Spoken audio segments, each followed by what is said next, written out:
Hang on, I'll have a squiz.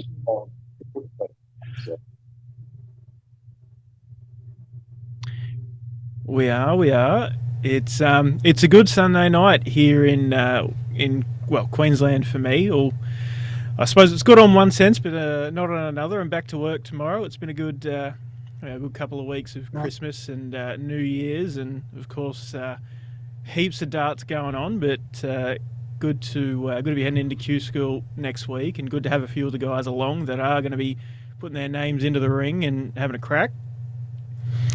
But oh, I can't hear you, Ben. Did you mute yourself? Yeah.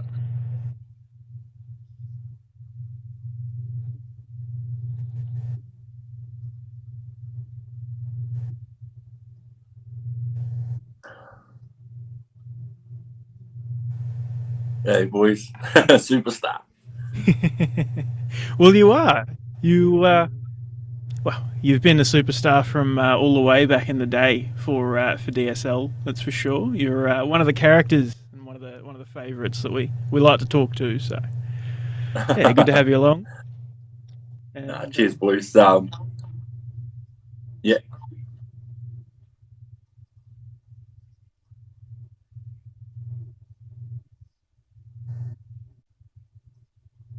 And I just realised my mic wasn't live. So talk about your journey getting to Q School and what the route was for you getting here, mate. Yeah, so it's pretty much just playing darts, really, isn't it? It's getting to a standard that you think you can compete with, because if you can't hit higher numbers, then there's really no point coming. So my thing was all about mindset. I went home after the World Champs instead of hanging around, just to go home and fill up the soul and be around my family and remind myself what's important, really, pretty much. And yeah, I've come through Europe. I've gone to Calca. I just think it's, for myself, a better venue for a person traveling so far, or having on-site resources with foods and stuff like that. So it's easier to move around instead of having Ubering and Uber Eats and all that kind of every day. So is there any truth in Europe maybe a bit easier to get through? I think maybe like 2-3 years ago, yeah. But the talent coming from Europe is crazy. And you've got more numbers to get through, and I think you only get points when you get to a certain stage in at Q School. So I think the standard is kind of leveling out. Still probably a little bit easier, to be fair. England is just crazy. These guys that you wouldn't even know that make 90 averages. So I think I'm gonna have the same thing in Europe. I think it's the same thing anywhere, Ben. If you're not playing well, you're going to lose, right? So it's all on your own performance. And being your first cab off the rank, obviously, but there's a lot of people out there that probably do not know what the fuck Q School is, what it's about, what the reason behind it is. Explain it to the fans out there that don't know what you're doing. Yeah, so pretty much anyone can play at Q School. This year there's over 800 players playing for 28 cards. It's a 7-day tournament. The first 3 days is open to players that aren't holding their tour cards or top their ranking in their own countries. So I think Brendo and Caden Mill from New Zealand, they go straight to round 2 the last 4 days. So you've got to get through the first 3 days, which is the top. If you make it to the last 8 on every day, you're automatically through, and then you accumulate points, I think, from the last 128 onwards. So you've got to accumulate points being enough for round 2. And then round 2, I believe, is 128 players, capped at 128 players, and then you only get points from you get a point from every win past 64. If you win the day, you get an automatic tour card, and then there's a ranking from the players that are left who have performed the best over the rest of the week. Yeah, righto. And so when we're talking about a tour card, we're talking about playing in the PDC darts. It's a tour card to play on that professional circuit, right? Yeah. And then you winning the card guarantees you 2 years on the circuit. So it gets you access to to those opportunities with the big money in dances. So yeah, if you don't perform within that 2 years and you fall outside the World 64, then you've got to go back to Q school, play off again, and then try and get your car back for 2 years. So once you're in, it's about staying in that top 64. Then once you fall out, then back to Q school. It's tough. Yeah, and so once you've got your card, you automatically qualify for events. Yeah, just the Pro Tour. So you still there's a European tour over there as well. You've got to qualify through what would you call them, like qualifying knockout matches after the Pro Tours, and then the top 16 from the Order of Merit and the top 16 from the Pro Tour Order of Merit go to the Euro Tours. So the tour card gets you to the Pro Tour pretty much. I think I don't know how many 30-something matches you get over the year, and that's where you make it work, and that's where you make your moves to then break into those majors and stuff like that. So pretty much tour card just gets you on the Pro Tour. Then it's up to you to perform on the tour to then get bigger opportunities. Yeah, cool. I feel like I've just hogged the limelight here, Declan. I said I'll leave it to you and I'll do some switching in that. But I'm sure you got some questions for Rig, mate. So I'll hand over to you for a minute and I'll share around a bit. Yeah, for sure. So I suppose we'll start off with a sequence of events. Obviously, you played in the World Championship and you did lose in the first round to Connor Scott, who had a really, really good performance. And then you chose to go back home and have the Christmas with the family and like you said, have it as a normal year. And now you're back going over to Germany in the last few days and having a crack. That's something you haven't done in the past, and obviously it's a decision you're happy with. And obviously Christmas without the family is hard.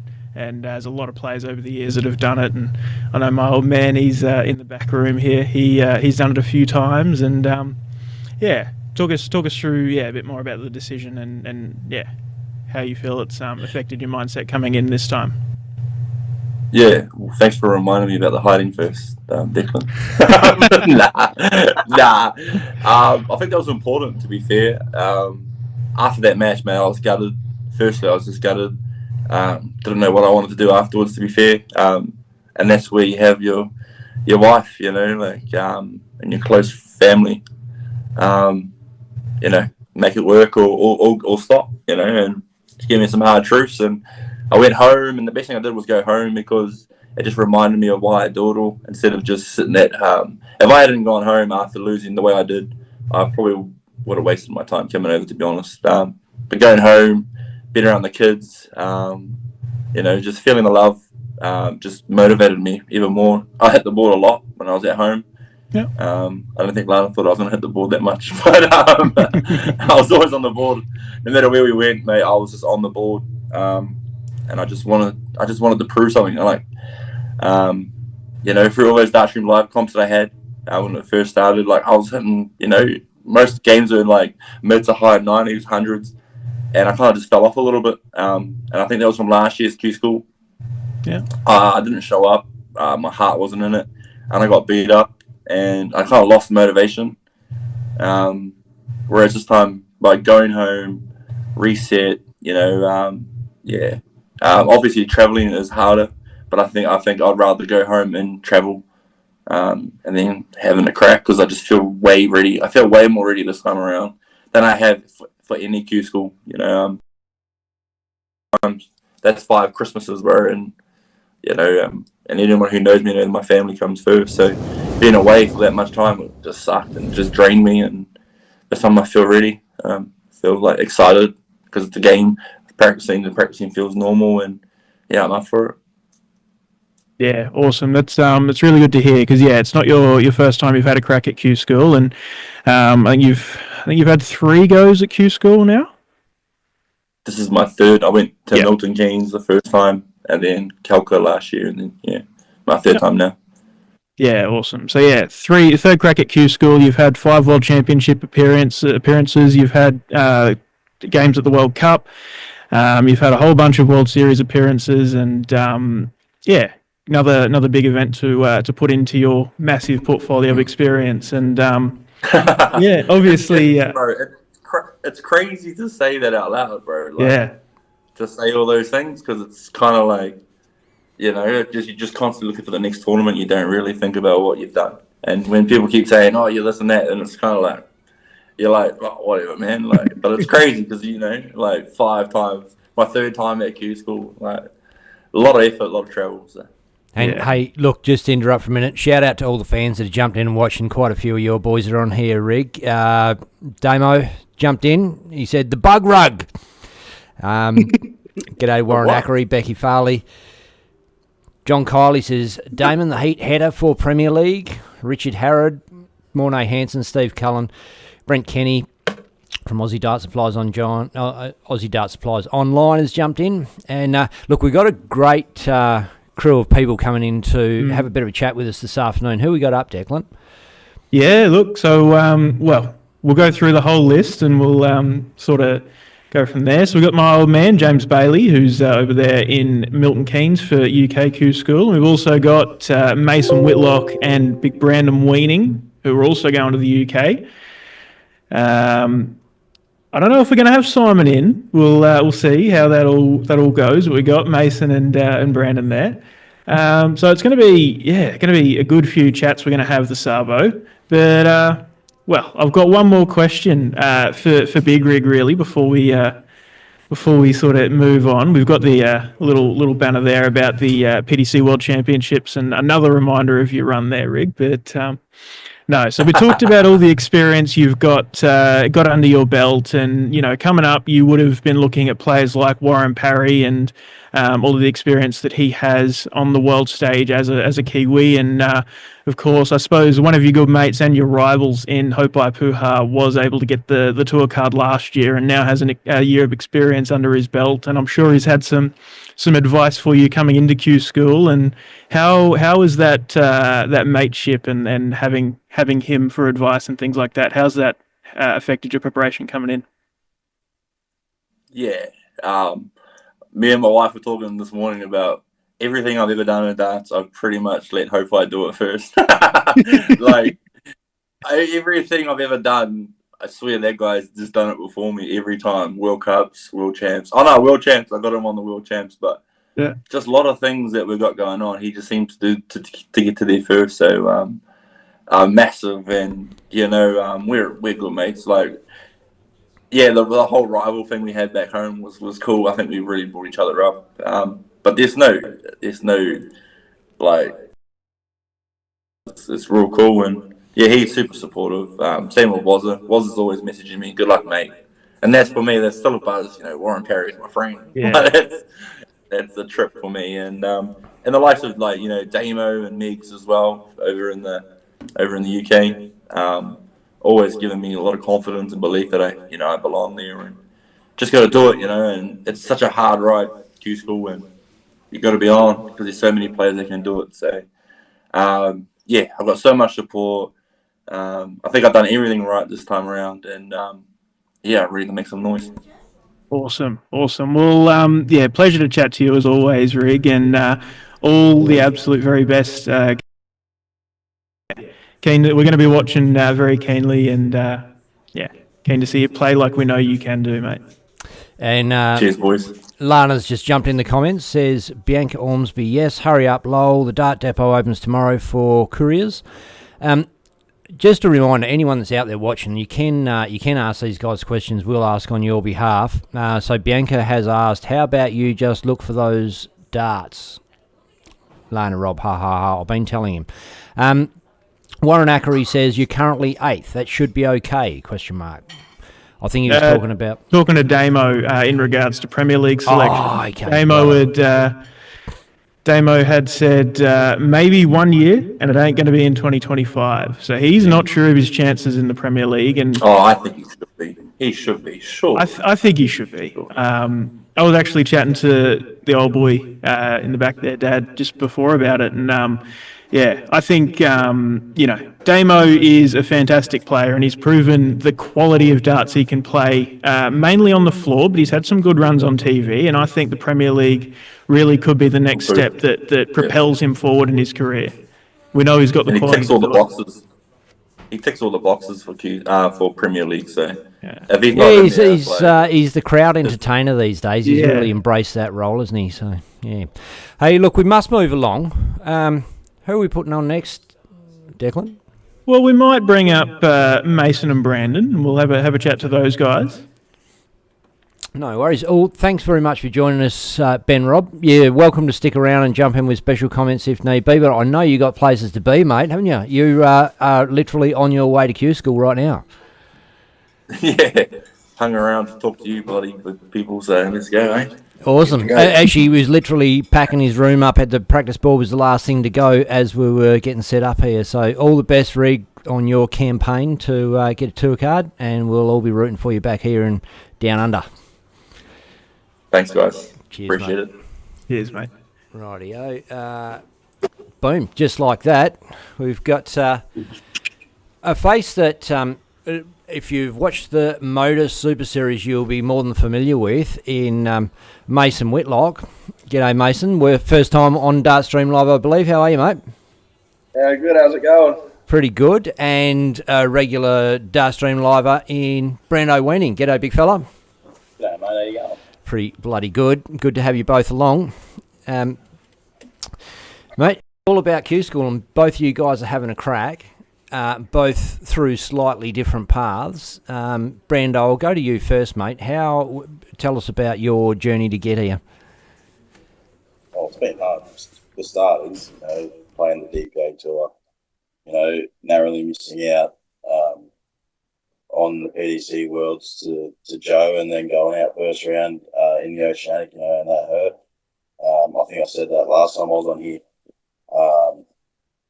But I had another way getting over here, and that was through the WDF. Played the WDF Worlds, and getting to that last 16. And getting my final preparation sorted for Q School today, tomorrow, and the next day. Yeah, so obviously you mentioned the appearance at Lakeside, and last time we spoke to you was just before that, and yeah, you had some good darts thrown there, and you got through to that top 16, as you say, and you lost out to the eventual winner in Shane McGurk, the Irishman who was absolutely on fire. And how did you find the Lakeside experience, and how do you think that experience is sort of helping you in your development and your career moving forward? Yeah, look, my experience at Lakeside, I think it's boosted my confidence as a dart player in general. Sure, I might have lost the eventual win, which is a recurring thing with us Aussies. Tomo losing to, what's his name the last couple of times. And he's gone on to, whoever Tomo played in the first round, end up going on and win the tournament. And the same, history's repeated itself. I got beat by Shane, and history repeated itself with Shane picking up that title. But what can I say? He deserved to win that. Full credit to him. Yeah.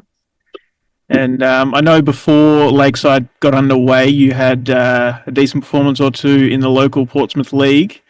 And how's your preparation been post Lakeside, and what have you been up to? I haven't been up to much, just being sort of relaxed.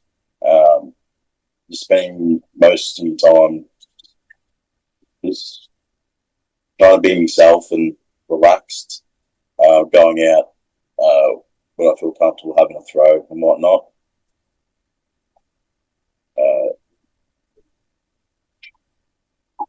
Yeah. Yep. obviously, as DPA number 2, you get to bypass straight through to the second stage of Q School alongside Simon, who's just lost his tour card. How do you feel that's a benefit to you? Because obviously, if you qualify through the first stage, it's 7 days straight of darts, and it's high scoring darts. It's really a tough task, really, to do for 7 days straight. How do you feel? That you get those 3 days of extra preparation. You get to look around the room and see what's going on, and come in the fourth day and really have a good crack. I'm not thinking about it like that. I'm just going to go there and enjoy it, give it my best, and look for that one good day which you need. Yep. If I have that one good day, who knows, I might have a tour card. Yep. And that's all it is, right? Like, I say that's all it is. But that's, one good day of really, really good darts, and just getting the wins against whoever's in front of you is all it is between you and a tour card, right? Or you can go the route of order of merit, but, it's just solid performances and consistent darts is all you've got to really worry about, because it's just all about the draw and who's in front of you at the end of the day, right? Yeah, exactly. If I don't get it, it's not the end of the world. There's always, next year and the year after, and the year after that. It's a lot easier for Mason because he's over here. He's playing the Portsmouth League, he's playing the Southampton League, playing all these other little tournaments that are local. Which, we had a tournament just the other week, didn't we? Yeah. We had we played pairs at the Phoenix Club in Portsmouth here, and we're a bit unlucky, but where did we get to? Quarterfinal? Yeah, we got to the quarterfinal, but it was a very occurring thing, losing to the winners. But it was bloody 201, and that's hard. Oh yeah. Yeah, but I was fortunate enough to get on a run in the singles and beat Adam Lipscomb in the final. So in the singles. Yeah, well, mate. Look, we will get back to you, Brando. I just don't want Mason sitting there like a stale bottle of piss this whole interview. It's not very fair, is it? Where do we start, Mason? We're going to talk about the 9 data at Motors. We're going to talk about this upcoming mustache you got happening here, or where do we want to go, mate? I'll leave the mustache alone, but we talk about whatever you want. Well, obviously you hit the ground running at Motors, and people have heard of young Mason Whitlock playing darts around the traps before, but the Motors really launch your darting career as a semi-professional player, if you like. Would you say that? Yeah, for sure. I mean, I went to Q school once about 2 years ago, and didn't do great, but I did it mainly to kind of start that myself and do the challenge tour and stuff. But Modus changed a lot for me. Put me on earlier this year, and it's helped me out loads. And so, how long have you actually moved to the UK full time? I've lived here for over 5 years now. Yeah, righto. And how old are you now? 21. Yeah, righto. Cool. So, yeah, good time to bloody launch. I've also seen you and the old boy have been doing a few exhibitions. Yeah, so that's something Modus has started up, something for Dad as well, because you never know, we might not get that chance to play on tour one day, so I think it's nice that we get an opportunity like that to and get that experience as well for me. So that's going to be good fun, and I'm excited. Yeah, I'm sure. Look, I'm sure it's something that you'd love to do, and I know Simon is absolutely really relishing it. I had a chat to him about it, and he's like, "Yeah, this is great." His dream would be to be able to play World Cup with his own son, but it's probably Damo's probably in the way. and you know the way things are timing out, it might be you and Damo rather than him, and you never know. You never know what's going to happen on the track. But yeah, all these opportunities are ahead of you, and poor old Brando's not going to be able to do it because his old man's not playing anymore. So it's and I'm sure I'll bet you any money if you asked Wayne, he would have loved it if he was able to go on tour with Brando and chuck darts. As it is, he's sort of Brando's manager and support. Would you say that, Brando? Yeah, I would say that. I'm pretty close to that anyway. Does he still chuck a dart? He does, you know, he doesn't mind a bit of a throw, but I think his days of glory is over, and he just wants to run the tournaments now. Yeah, well, obviously his tournament. Our dad's actually played that same pairs comp we did the other day. Sorry, what was that? They actually played the pairs comp that we played in the other day. Oh, righto. Yeah, they played together and we played together. Oh, wow. Have you had a father and son double off at home? No. No. They don't want that. They don't want that. Yeah. Well, what about father, son? Have you played doubles against each other or not? No. Well, God, there's some rivalries and matchups there that'd just be absolutely sick to. I think the Whitlocks might have the weanings covered, but you never know. Oh, Brendo doesn't think so. Hey, could be on. Could be on. Oh, who's in the background there? Is that Simon or that's Wayne? Wayne? And he's going, fuck this guy. Is that what he's saying? Oh, no, wait, what did you say? What do you know? Said, what do you know? Oh, what do you know? Yeah. Yeah. No, it's good, mate, and it's awesome that a couple of Aussies have got a chance to crash once again at the Whitlock Mansion to get through the darts, and I'm sure it makes it a lot more relaxing to have a home base, Brando, to go back to somewhere where you're comfortable and launch your darts from there. Plus, having a bit of competition to practice against, mate. Yeah, 100%. So, going back to you, Mason, you're still playing league darts, obviously. So you play. Was it Portsmouth and Southampton. Southampton? Okay, two super strong leagues, right? Yeah. Both of them very hard. Yeah. Yeah. A lot of those guys, they're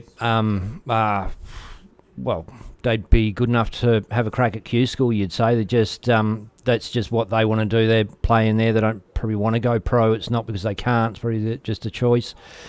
But your plan is to follow in the old boys' footsteps and have a crack at the PDC? Yeah. I haven't really been taking darts serious for that long, It more started throughout lockdown. Kind of started at your guys' online tournament, so I kind of started. There was nothing else to do, So then I started playing them tournaments, and then I started falling in love with the sport. So if I get my card, that's absolutely amazing. Damo needs a pairs partner, so.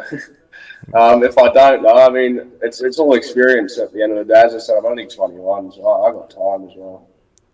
Yeah, and living over there obviously makes it a fuckload easy because if you get your card, you don't necessarily have to compete in every event. You don't have to travel back and forth to Australia to make a living out of it. You can do whatever odd jobs for the old man, mow the lawns and stuff, and I don't know, what do? Take the bottles to the recycling and collect that? You do all right off that, I reckon. It's way easier, 100%. Yeah. So much more opportunity as well down where we live in Portsmouth. Playing on that Modus as well. That's always an incredible opportunity. And they've got a lot next year, like some things I saw, like an international pairs week, which I think would be great to play in as well. Well, the Modus also is enough to tick over and make a bit of bank, isn't it? It's not just like turn up and you're donating your time. You have a crack at that. So ADC's provided some great opportunities for Aussies going through, and to get into the Motors League, play over there. James Bailey, who's coming up shortly on the stream, has gone through that avenue. Brando, not going to be so easy if you do get your tour card. What's the plan then if you get your card? What are you picturing? Well, if I do get my card, I have to go. Well, regardless, I have to go back home and rethink in Zona. Simon's offered up, a place here for me. If I do get my card, but the hard work's starting now. So as long if you say if I do get my card, I have to go home, get everything sorted, then come back over. Yep, and yeah, so it's a big commitment from you as well. Obviously, it's would Dad come back over with you? Is that the plan, or? I think my dad will be staying back home while I move out and chase my dream. Yeah, wow, nice. yeah, it's a big thing, man, for a young guy. Mm. It's pretty much, and well, it involves relocating over, the other side of the bloody world. Mm. It does, and it's a big commitment. And Wayne obviously had a crack at it all back in the 80s, 90s and that. But did he stay based in Australia and just fly over for the comps, or did he move over for a while? He stayed based in Australia, just flew over. Yeah, okay. But there was a whole lot less comps, or big comps really, than what there is now. And, now these days with all the Players' Championships and how packed the PDC calendar is, really, you miss... Well, with some exceptions, you miss a couple of weeks and you miss a whole bunch of valuable tournaments and a lot of prize money. So it makes it challenging to try and stay based in Australia, and especially to try and where you make the real money is the TV tournaments, but you don't play the pro tours, then you can't qualify for the big TV tournaments. And that's the challenge. So it is a lot harder, and you pretty much, if you want to make it seriously, you have to really consider moving over like Damon has. But I think one of the fortunate things that a lot of people say about, Damon and Megan's journey is that they didn't have children and they were able to sort of pack up and move over. And I think that's something that you have the benefit of too, Brandon, is that you're a young fella. You don't have as many things tying you down at home per se, and you can pack up and make that trip. So, 100%, mate. Yeah. Definitely the time to do it, mate, if you're going to have a crack, I would say. Just flash that up there. I think we've been through this one, have we, Declan?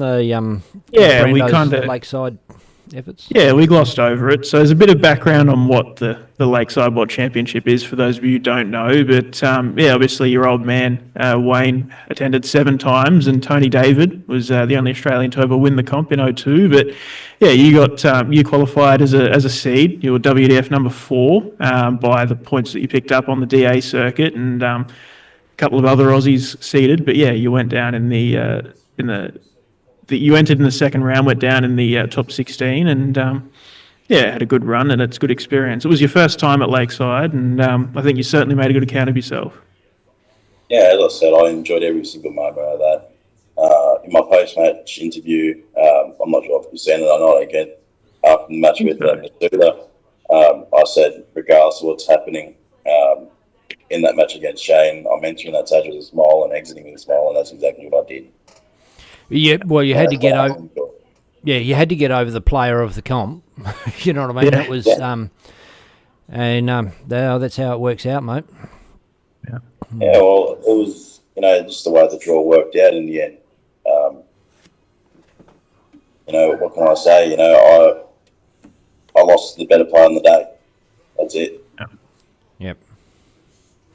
Yeah, and you can't, there's no point dwelling on those losses and carrying those with you. It's about where you're going moving forward. So, stop looking at the rear vision mirror. Obviously, I'm not telling you to do this. I'm saying this is what players, have told me that where they're going to get their head at to make it all happen for them. we might jump over and have a yak to James. Guys can stay in or not. Actually, I had a couple of other quick questions Mate. for Mason before we jump off. So the first one, you mentioned about Modus and how it's not just the Super Series, but there's other events that they're putting on and all these different things.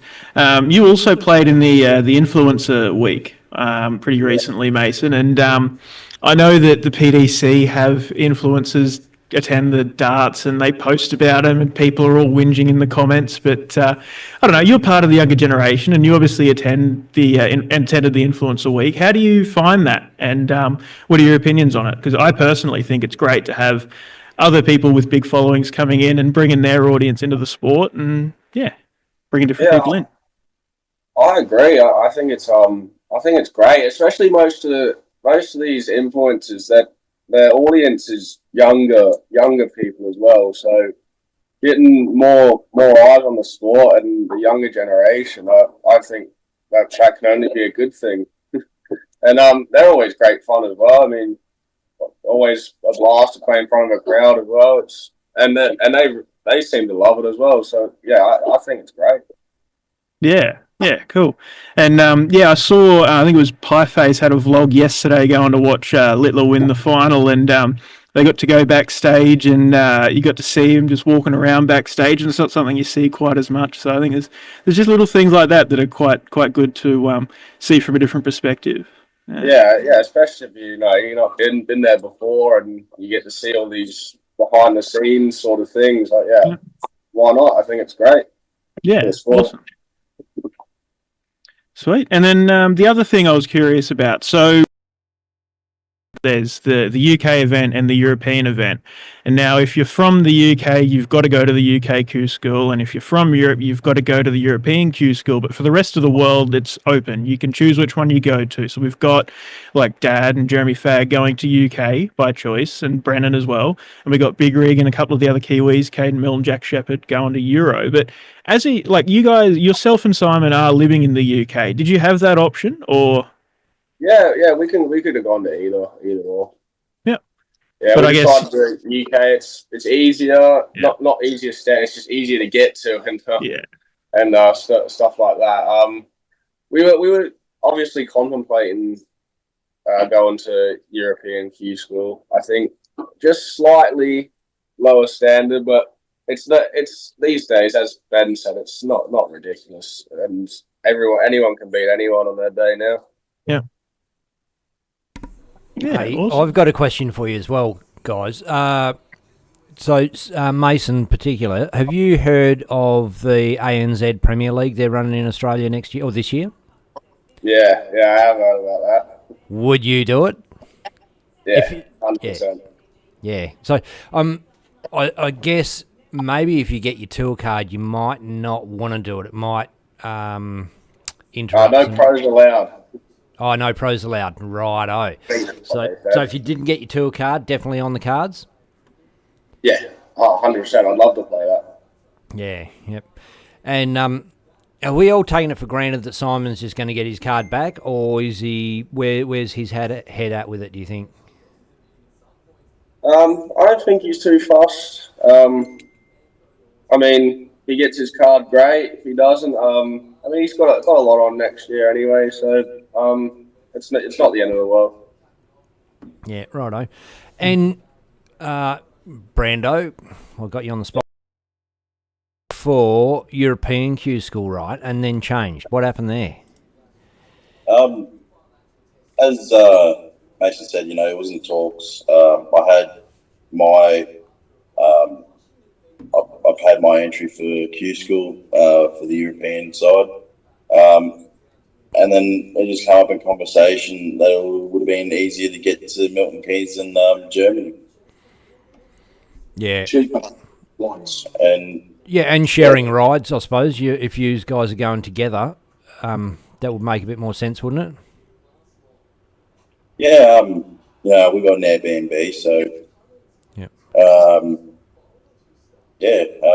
we'll see what happens, mate. Yep.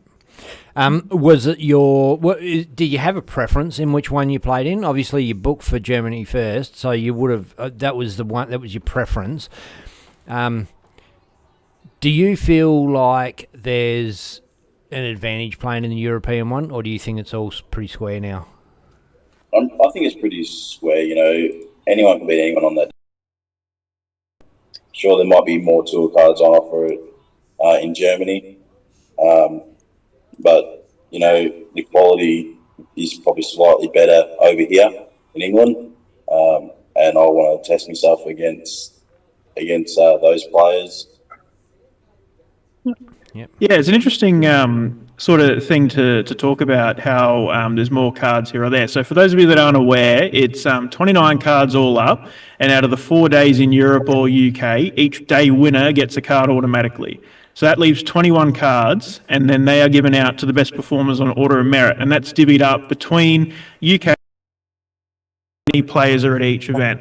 So for years and years after they started Europe would always get less entries. And so there would be more cards in the UK, but it was arguably tougher competition. So it worked out. And then all of a sudden it switched up and Europe kept getting more and more entries. And now Europe has more tour cards and is arguably easier competition. You know, Darren Penhall is in the comments. He was the 2023 DPA #1, and you know, he's a POM, but he reckons that the European Q School is easier, and it's up for debate. But it is just interesting that that Europe overtook UK in numbers and now has the more cards on offer. It's almost like market forces at play. Like it's going to even itself out. If one is easier than the other, the players are going to go to that one, or if there's more spots available, and so that it's just going to go one way and then the other. But I think from what other players are saying, they feel like it's probably evened out. Yeah, I don't know. Traditionally, like once upon a time, as you said, Declan, I reckon it seemed like the European one players of less ability, or perhaps were getting cards, and you thought, geez, look at the guys that missed out in the UK. But yeah. And I think the big metric that most people that'll sit there and say those, you know, or make those observations is, you know, averages on dart connect, right? And you got to remember that a couple of points in the averages is really one dart in a leg. And that makes all the difference, right? So the averages really only tell part of the story, and you know, you can see the success of all sorts of international players on the PDC tour, and that really speaks volumes about, you know, what's easier or harder. Right? It doesn't really matter about that. It's about what they can put on the table in the pro tour, and you just see more and more players really come out from all corners of the earth, really on the tour. Another question that just popped to mind, and I reckon you can probably speak to this, Mason. There's been players that have said, oh, shit, I probably would have done better over in the UK, made more money if I didn't have a tour card, because there's all these other comps that I could have played in. Is that the case? Is there money-making comps going on around the place that you can have a crack at? Oh, there's comps everywhere in the UK.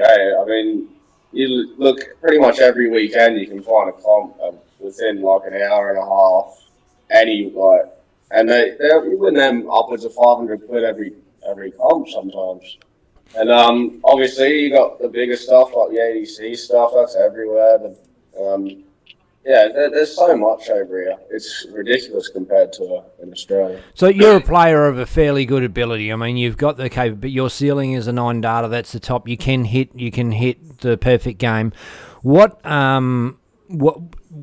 What kind of money can you make? Do you go into these comps thinking, well, I can probably take this out, I can probably pick up 500 quid here, or do you go in, you know, week in, week out and not pick up any bucks? Well, I usually do all right in the comps we attend. Like that one at the Phoenix the other day, lost in the semis to the guy. He beat Adam Lipscomb. But yeah, I usually do all right. I've won some good money at certain comps. I think I won 800 quid down at Sussex one time, which was good. But yeah, I always think I can win any comp, really. It's got to feel like, you got to believe, though. Absolutely. Man, honestly, your voice sounds so much like Simon's, young Simon. Don't you reckon? I mean, it's not just me, surely. Absolutely. You've totally unaffected by hanging around in the UK for 5 years. It's just... yeah. Yeah, no, I can't lose the accent. No, absolutely. Good to see. We've had James waiting there patiently. Should we jump out, go to James for a minute, and we can come back definitely. Oh, if and likewise, if Wayne or Simon want to jump in, you guys, if the old boys are keen to have a yak, we're more than willing to have a yak to them after we've talked to James, if they want to. I know there's fans out there that love to say hello, but it's up to you guys. All good? Righto. Yeah. Well, ladies and gentlemen, the man James Bailey replace you. There we go. G'day, Dad. How you going? Yeah, good, and you? You still haven't shaved, cut your mullet off. Never.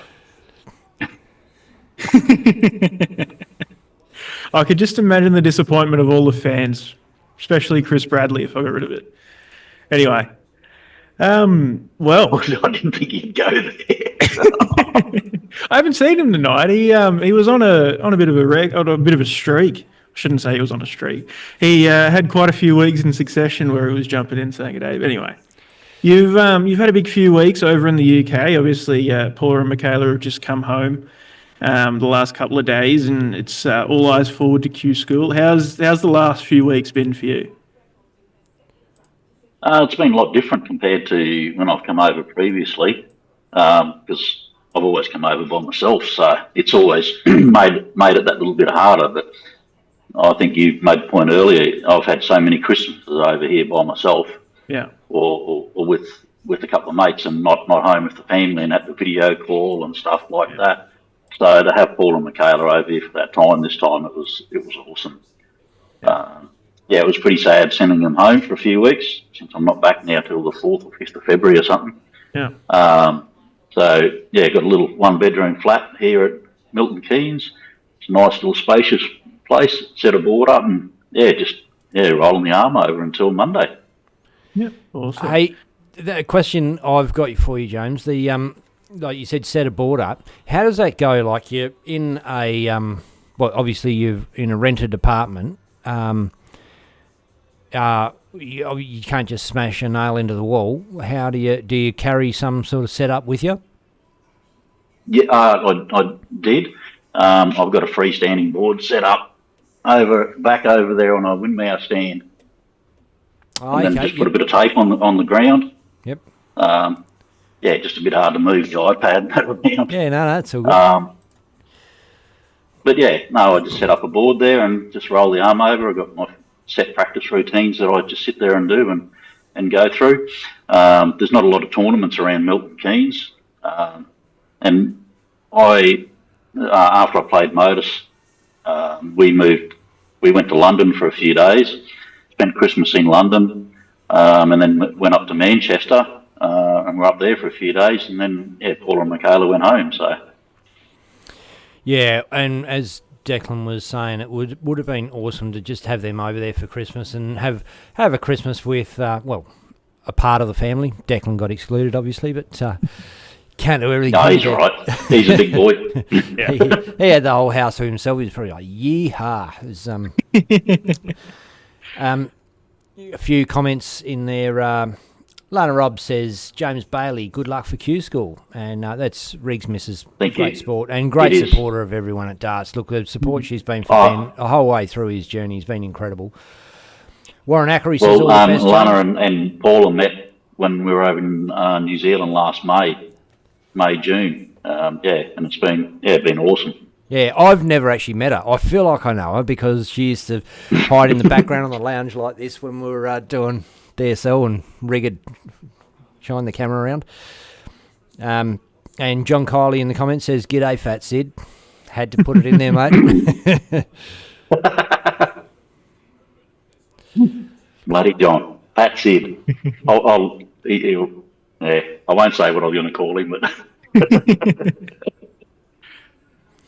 Well, look, so obviously you've been over there for coming up on a month now, but the start of your time over there was with the ADC Global Championship. And so for those of you who aren't really aware a bit about the ADC and the Global Championship, so ADC is probably the newest of the major darts organisations, and they're more focused on development and pathways really to improve players and giving opportunities like the Modus Super Series. And the first championship this year. So 24 players from 12 countries, and with the Modus round robin format in those 2 weeks. And so you played in Group C the second week, and played in a group of 6 on the Thursday and the Friday. So 10 games, and you picked up 4 wins, but there's definitely at least another 2 games that you really should have gotten, and one of those against the eventual winner, Devon Peterson. And anyway, I've said a whole lot in that, but how did you find the Global Championship and your performance?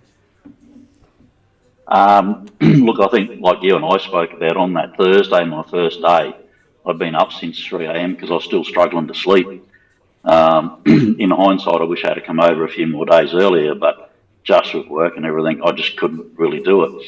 But normally the jet lag doesn't get me when I come over. It normally only gets me coming home. But this time when I came over, I just really struggled to sleep, and I couldn't explain it. But yeah, after that Thursday, like the first 2 games, I was feeling really good. And then I played Devon, and I had 5 darts to beat him. I missed an 11 darter, and then just struggled to finish, and then he smacks 136. Yeah. I mean, fair play to him, mate, because that's what you've got to do, and that's why he was the eventual winner. He just came out and he kept playing really good darts, and he played solid all week. Yeah. On the Friday, I felt a lot better because after the Thursday night, I went home and had a feed and had a couple of drinks, and I think a couple of drinks I had helped me have a really good sleep. I actually got about 8 hours sleep that night, and I came out and I actually felt I played a lot better on the Friday. I think it was interesting enough. They said that they made a comment there at one stage there. My averages were the 3rd highest out of the guys there. Just my doubles performances. I missed so many doubles, and I just put that down to fatigue. Just tired on the Thursday. And the Friday, I won 3 out of 5, and missed a few shots. Like I had Shane Haywood, I think 3-1 down, and he come back and got me 4-3 as well on the Friday. So it was just purely some doubles. So I've focused a bit on that on my practicing rather than playing 501. I've done a lot. So hopefully shows on the board tomorrow. Yeah, sure. James, tell us what that experience is like. We watch Modus there. We see it looks like a big stage experience, but early rounds, no crowds. There's no one there. Is it weird to play in that environment? Yes, it was. It actually reminded me of when I played here in the World Championship during COVID. No crowds when I played Cullen Ridge. It was weird walking up on stage and just have no noise at all. Particularly even like if you're playing a DPA tournament, there's always noise somewhere. There, it was just dead silent. So, but I got used to it. And it didn't worry me, and it didn't affect my performance, but it was just different to play in that environment. Yeah, and the look, I know you've already sort of passed over it and all that, but we're watching those games live because, well, those of you who don't know, James Bailey is also a sponsor of Dartstream Live, sponsor of Darts Down Under, sponsor of different dart players, and we caught up in Wollongong with Luke the Nuke, and I didn't realise it, but his old man was saying that when Luke started playing on Dartstream Live, and for various reasons, he wasn't necessarily going to jump in the comp, but wanted to, and you paid his way into those early comps there, got him his start on DSL playing against some of the big guns, and done a lot for darts, dart players, dart organisations and all that around, and here you are over there doing it for yourself. And so you've got a massive following here, and you've got massive support from us, so we were right behind every dart you were throwing and watching you. And that when Devon Peterson probably the hottest property in that round you were playing, and you were over him. You really had him on toast. It was devastating to not get that win for me as a fan. But yeah, bummed out. Well, for me, when I saw the players in the room, he was one player that I wanted to have a good performance against, and yeah, I think I just put a little bit too much pressure on myself. So, and you know, I know that, you know, I squandered those opportunities. And yeah, look, fair play. Like I said to Devon, I mean, 276 and he goes 140, 136 out.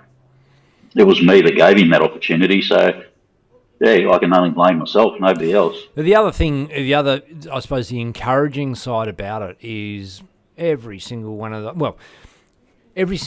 big games against their big players, you beat that first one, won that first one, and then you were right there. You had every game sort of in the basket, and kind of let it slide. So at least you know you can play. You can still play at that level against those players in that environment. It's got to make you feel good going into Q School that, you know, you can hit your top gear when you need to. It is, and I know that my performances for a couple of years haven't been really good. As Declan knows, though, you know, I've had a couple of leg injuries, particularly with my Achilles, where it just struggled, and just basically even trying to practice at home, I was only throwing 50 and 60 averages because I was just struggling to stand. And basically, once all the injuries got over, it's just taken me a while to get my game back and get my confidence back, and it's there now. So, and I've seen and I've had a few wins of late, so. Yeah, my confidence is back up there, and I got the belief back again. Whereas at one stage there, I didn't. Yep, and I'll just I'll jump straight to the comments while the comments are hot, because the people are there. And James Richardson jumps in and says, "Good morning, g'day to Ruthless James Richardson." Have you caught up with James while you've been over there? Yeah, mate. Yeah. When he was playing Motors League, I actually went down and watched him on the finals night. We caught up for dinner and met his lovely wife Carolyn. Yeah, no, and we've been talking a bit, so it's been good. Yeah, you should go and have a bit of a crack at the Portman's Tavern, I reckon. I will be later. Paula Stark's watching. G'day, Paula. Hey, that's new. Antoinette Hallett says, "Good luck, James," from NZ, spotting an old radio's Christopher Hallett. Oh, spotting any old radios, Christopher Hallett, sorry. No, I haven't seen any old radios, Chris. You're looking out for old radios? For you to know, it's Ben's father-in-law, and he's got a massive radio collection. And when I stayed over there for the Oceanic, I got to see him, and it's massive. It is an unreal collection. And he's got them all from anything you ever see from an old radio to modern. Unbelievable collection. Absolutely unbelievable. Wow. Awesome. Okay. John Kiley says, "Love you, James." Darren Pennell's in here checking out and says, "Good luck, James." Mick Maynard, Mark Taff, Mason Whitlock's checking it out. He's on his way to Q School now, so they've jumped out of the Zoom call and they're getting on their way. Daniel Vernon says, "Hi guys, watching from the UK." Ian Gustard's checking it out. Kevin Park, David Spooner, James Turnbull, and there's a whole bunch of others. I'll just John Kiley says, "You need to claim percentage from the nuke." Ooh, you wouldn't need much of a percentage out of £500,000 to get a good payday. Yeah, I'm sure there's a fair few people that are wanting to get a percentage of that one. And look, just on that point, I know that you mentioned that, Ben, and that was never the reason that I did it. I played Luke in 2018 in one of Alan Hodgson's comps, and I beat Cody Harris in the semi-final, and Cody said, "Oh, you got to play Luke Littler now," and I said, "I didn't know who Luke was." Anyway, I was looking around for this man, and next thing there's this young kid standing next to me, and he said, "Oh, I'm Luke," and he actually threw really well. He had me 2-0 down, and I ended up beating him 5-3. I had a 96 average in the final. He had a 93, and I just went, wow, 93 average at 11 years of age. And, mate, there must have been 80 people in this tournament. And for him to come through and do what he did, then they said, "Oh, no, he's been playing for a while." And he's just, I think he had lost something like 4 or 5 finals in a row. And to be throwing that quality of darts, and 11, and for, like, his mum and his dad to be supporting him all the way through. And we became friends ever since, me and Chuffy and Lisa. And so when the opportunity came up and you guys said to me, "Oh, you want to play young Luke Littler and give him a 5-leg head start first to 21?" I said, "Do you guys realise how good this kid is?" And you guys said, No, you'll be right. and I end up playing him, and I end up beating him 21-14, but with his 5-leg head start, it was 21-19. And both had 90-something averages. And I said to you, you guys didn't realise how good this kid is. And then during COVID, that 20-week comp that you guys did, and that's the one that I helped him out with, he's just gone ahead leaps and bounds. He's just got such a great attitude, and he's got the hunger for it. Doesn't matter, he keeps winning, and he's still got the hunger, and he's got the hunger to keep winning. And full credit to him and Chuffy and Lisa. They do it all as a family unit, and that's awesome to see. Yeah, absolutely. And I tell you what, if I was you, I would be segueing in I beat Luke Letley into every interview you do from here on out, mate.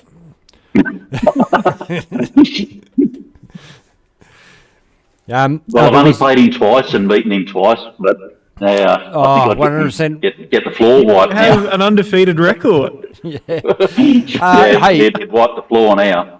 You never guess who's just jumped in for a look. Shane Hayward. G'day, Shane.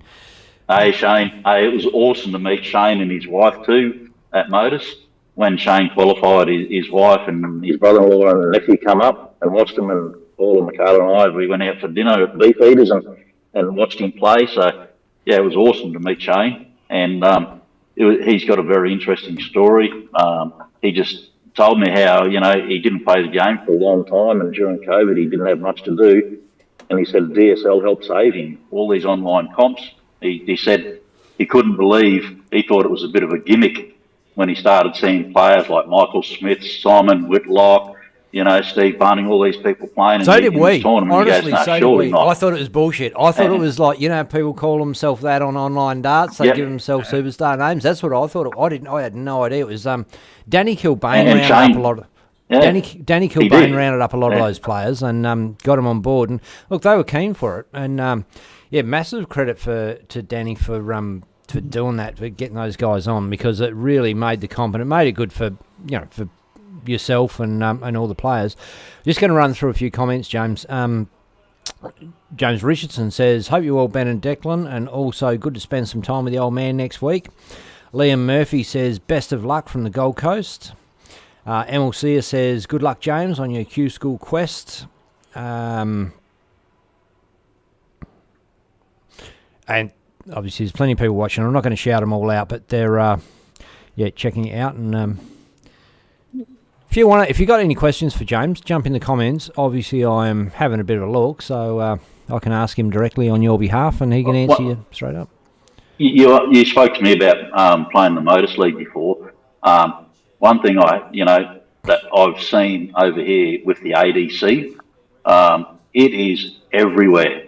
There are local pubs holding ADC tournaments and qualifying tournaments every week over here. Like, pubs are setting up 4 and 8 boards, and they get, everybody turns up. So instead of them playing their leagues out of here, they'll get 20 players every week turn up on a Monday night or a Wednesday night, and they all battle it out over like a 7 or 8 week period to claim top prize. And then they have the regional areas to do the same sort of thing. The ADC has just gone ahead leaps and bounds over here. If you have a look at the posts, they're everywhere. Let's talk about that, because your run through to put you in England for the Q School, obviously you could just go over there and play in Q School. It's not like you won a spot to play in it.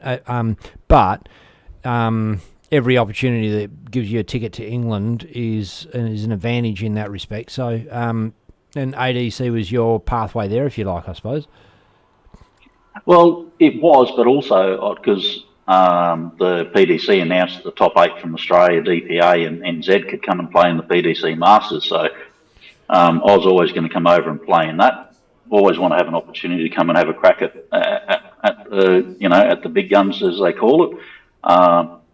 And I was debating whether or not to come over for Q School to give that a crack as a good warm-up. And if you don't get a card, then you go and play Challenge Tour.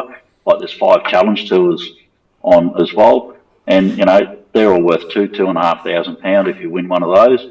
But they also give you the top-ranked players go in and fill in any voids that if there's no tour card holders turn up for a Players Championships or whatever, they're the first cabs off the rank. So, but when I won the ADC Global one, I had a really good chat with Paula, and I really only had 4 weeks to sort everything out to get over here.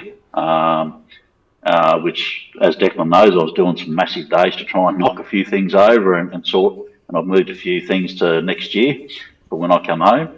And that's why I said to Paula, well, let's come and make an actually family holiday of it. So we made a family holiday of it, and then they've gone home, and now the business starts for me again. The oh, sorry, I forgot what I was going to say. Oh no, sorry. Challenge. Going back to the challenge tour. So, is there also is there any post Q school? Is there any tour cards up for grabs as a result of top challenge tour performers? Only at the end of next year. Yeah, righto. So only the top 2. So after the challenge tour gets played out, the top 2 ranked players out of challenge tour get a tour card next year, so they don't need to go to Q school. Yeah, got you. But I mean, it's good money, and it's good tournaments, and it gives people an insight of the same players that are playing Q school are the same players playing challenge tour. So if you want to go and see how your standards go, and you go and play that. I mean, like Jeremy, I was messaging him last night. I was seeing if he wanted to come on today, but he was busy. He's only going to play the 1 day because he wants to come over and play challenge tours before the PDC Masters. So of course. He doesn't have a desire to get the card, obviously. So explain to us what the PDC Masters is. You explain it. It's one of the PDC. I'm not sure if it's classed as a major now or not, but it's one of the PDC main events on their calendar at the end of January. I've had a bit of a look at the format and what you've got to do now. So I think it's the top 16 automatically qualify through to the final, so they don't need to play a round robin. So now I believe there's a round robin format to get the top player from each group that form a 32, I think it is, or a top 16, and then they play off, and then the 16 then play against the top 16 from the PDC Order of Merit, obviously, which Damon's in. Or I need a drink. Oh, don't we all, brother? And no, it's not vodka, it's water. Hey, yeah, so, that's the comp, but how the hell did you... So, how do you get a spot in it? What was your... How did you get the call up to play in it? Because the DPA Order of Merit, the top 8 players, and it's not offered, if there's a 9th and 10th ranked player, if the top 8 players don't take up that opportunity, then it's not offered to anyone else. So you've got to be in that top 8 in the rankings for the DPA tour from last year. Same as the DPNZ tour. Understand. What the thinking behind that would be, they want to maintain the standard, I'd imagine, of the of that comp. They don't want to... Yeah. Yep. Oh, and they don't want to open it up to everybody, so they've got their set criteria. So, yeah. Yeah. But it's also held here at Milton Keynes, so anything that I want to that I'm playing over the next month is basically all here at Milton Keynes, which is why I base myself here. Ah, Roger. Yeah. And that's, I mean, to us, it's all, to me, it's England. I don't really know. Like, you know what I mean? It's, I'll give you, you might think England, like Portsmouth to London. I mean, that's an hour and a half, 2-hour drive. When we went into London and we stayed there, Manchester said it was a 3.5-hour drive, so we hired a car. It took us 6 hours. The M6 was just so chock-a-block full of traffic. It was a 6-hour drive instead of a 3.5-hour drive. Just driving here, there is just an insane amount of traffic, whether it's on their freeways or whether it's in their streets. It's certainly an experience. And when you talk to people like Fletcher and that, he's saying the M6, he drives it all the time, and the traffic is just... So, yeah, there is a fair bit of a geographical distance in driving. I mean, it was nearly 3 hours to come from from Manchester to Milton Keynes the other day. Yeah, okay. Yep. Hey, I'm just going to run through a few comments. Danny Kilbane, thank you very much. I'm not going to read that out because it makes me sound like I'm a wanker if I actually say it. Oh, well, I'll but, say it. I'll say it. Danny said that the big boys only played for Ben's commentary. Oh, rubbish. Which Stop I it. reckon's Stop. pretty true. Daniel Sims says, good luck to all Oceania at Q School entrance. And Joe Comito says, I thought they changed the rule. You have to play all Q School days to play Challenge Tour due to people playing only playing one event. I actually thought that as well, so I haven't actually looked into that after I got Jeremy's comment, his message last night. But I actually thought that as well. I thought you had to play the lot. I remember seeing something along those lines, but obviously attendance at Q School in some respect gives you the right to play the Challenge Tour and things like that. The Challenge Tour, And you can't play Challenge Tour unless you turn up. Exactly. So I think for a long time it was that case of people just turning up and only playing one game and then, not coming the rest of the week to try and just so they can play the Challenge Tour. And, it's a personal choice. It's really up to the players what they want. And, if that's what players, if that's what Jeremy wants to do as a player at his level, he's certainly capable of bringing it to the guys. And if he sees Challenge Tour as a pathway for him to really develop before he really pushes for the PDC Tour, then, if that's what he feels is best for him in his career. Then. It's also a good way, if you don't get a card, you go into the Challenge Tour. It's good practice before you got to go and play the PDC Masters. Because it's only the Challenge Tour, and then 2 weeks later you're playing the Masters, and it's a round robin format, so it's a good way to warm up. Yeah, for sure.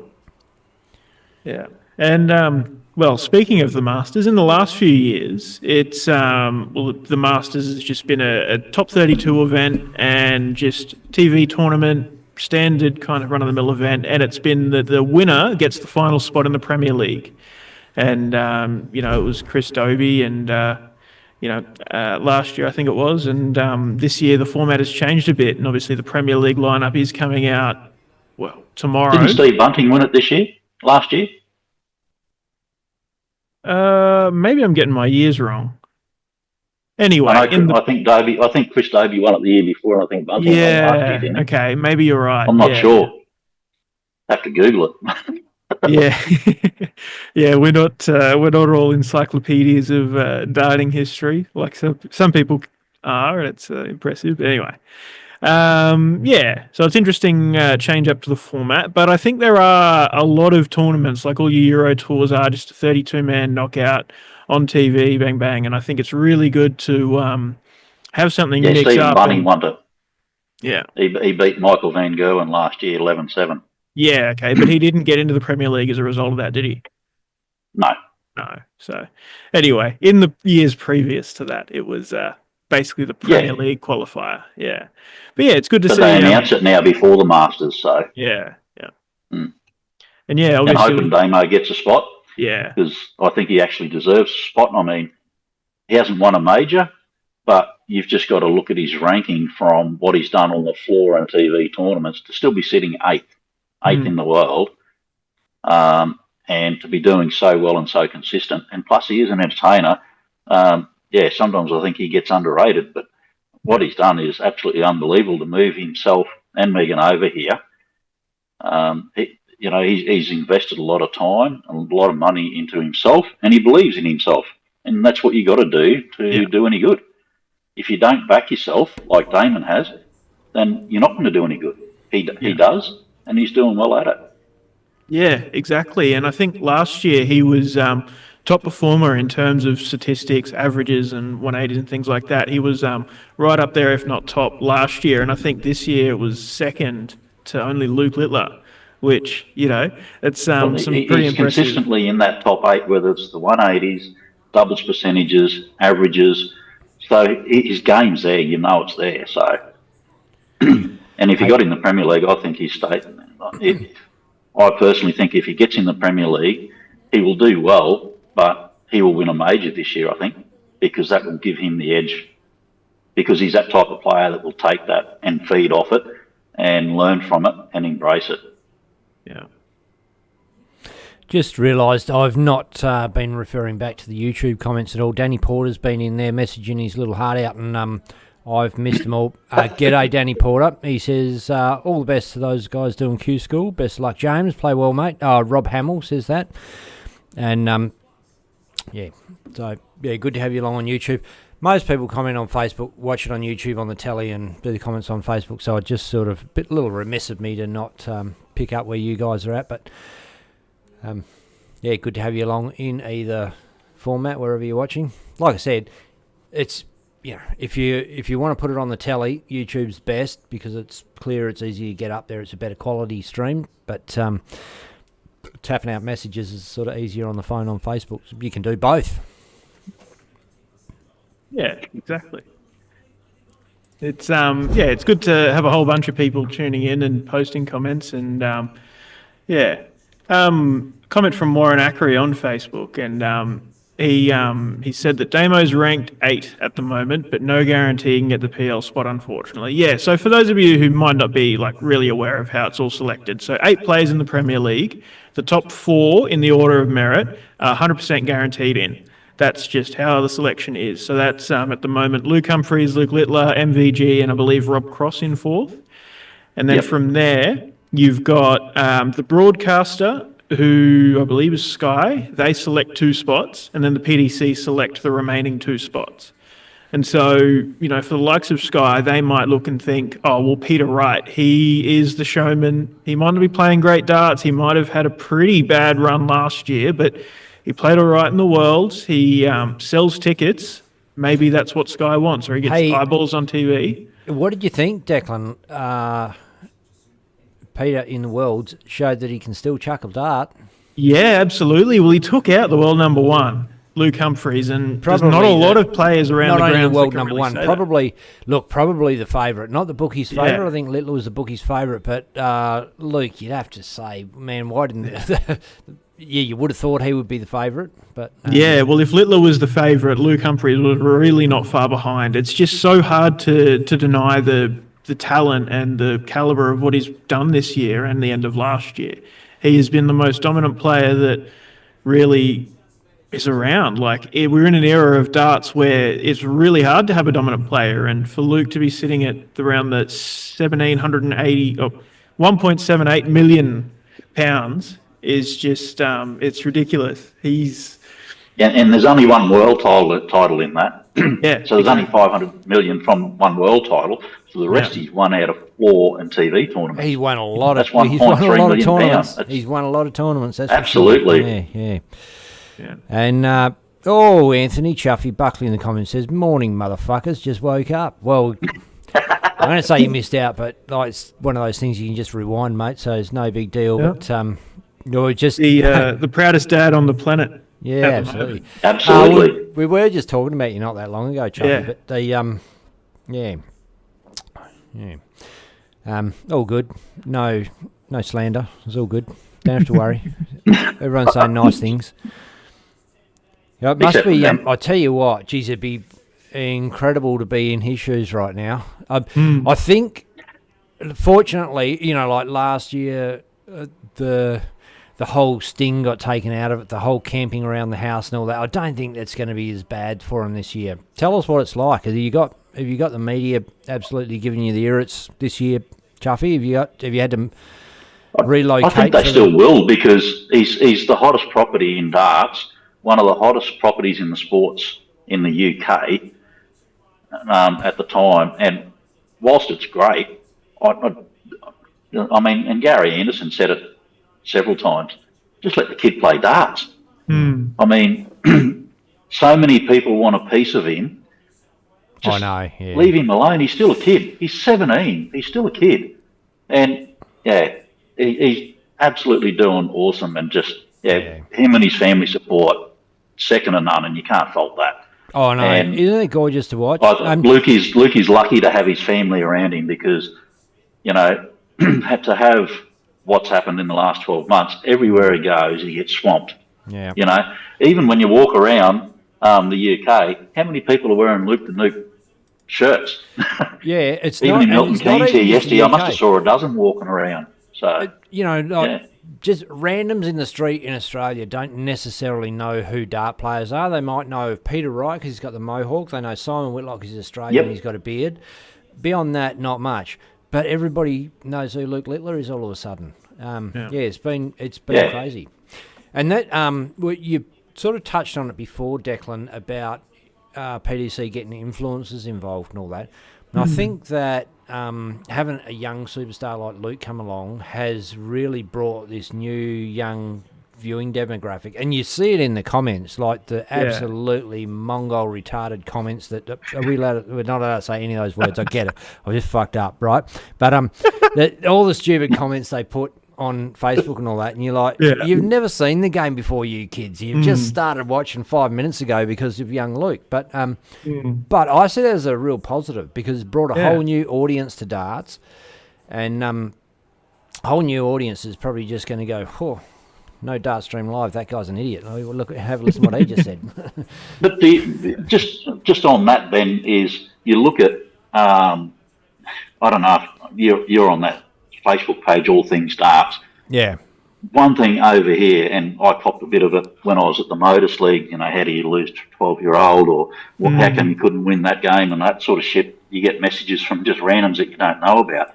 But the childish and stupid comments from the keyboard warriors over here, it is just unbelievable. Scott Williams' partner posted one where somebody sent her a message and said, I hope he dies because he lost a friggin' bet. I mean, just these keyboard warriors, people that sit there and do this, and just, even the comments of people going, oh, Luke, he's 40 years of age and all this sort of shit. I think a lot of the comments, crap. A lot of the comments come from people that are drunk betting, and they lose they a are, bet, and they lose their money, and then they wake up the next morning. And thanks to social media, you got access to people that you never had before. So, like you said yourself, you're getting these ridiculous comments from people that they're downright nasty, and it's got to be a little bit shocking to wake up to, and Oh yeah, and look, that's where like the players' mental health. I mean, like the comments that I've seen people get, and some of the messages that they've displayed. Yeah, it's just no call for it. But that's what, like you said, social media has allowed it. Yeah. I'll just run through a couple of comments. So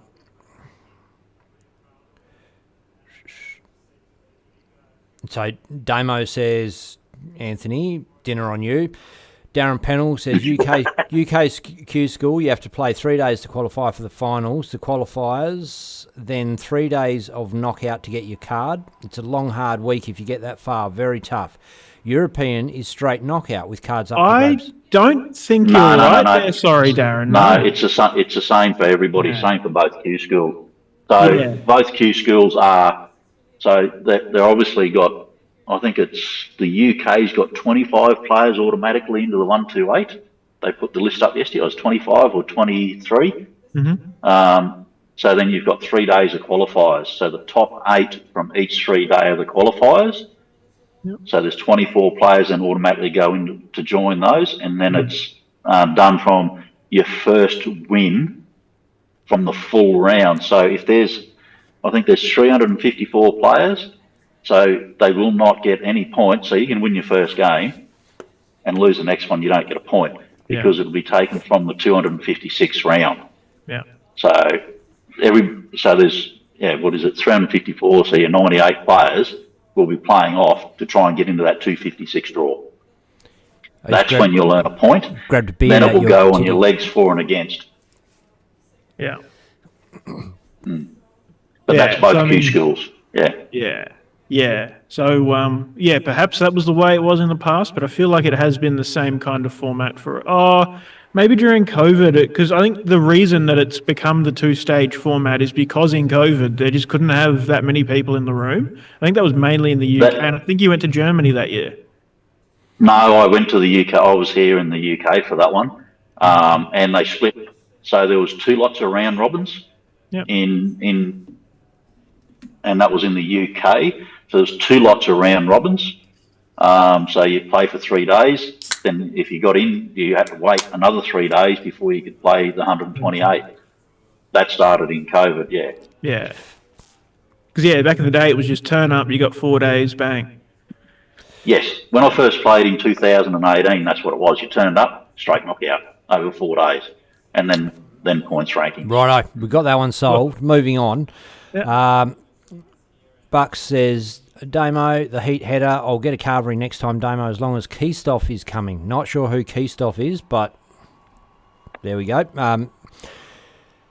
And he says that Luke's done about 3 hours media yesterday morning, and that's all anyone's getting this month. Wow. Why not? I mean, Yeah, bloody hell. Yeah, good stuff. absolutely. Yeah. He's done, He needs a break he's done too. his work. He's made the money. He's doing just fine. He doesn't need to do. He doesn't need the media himself. This is what he's giving to other people. Notice. And to be fair, like, I suppose I probably shouldn't sit here in a glass house and throw stones, but I feel like a lot of the media just ask some of the most stupid, repetitive questions. There's not a whole lot of depth and interesting stuff. I mean, some of them are good, but a lot of it's just the same question. Like, Well, how they're did you just feel after a about performance? Yeah, And they're just after a clip grab, you know. Yeah. And that can also be taken out of context. And yeah.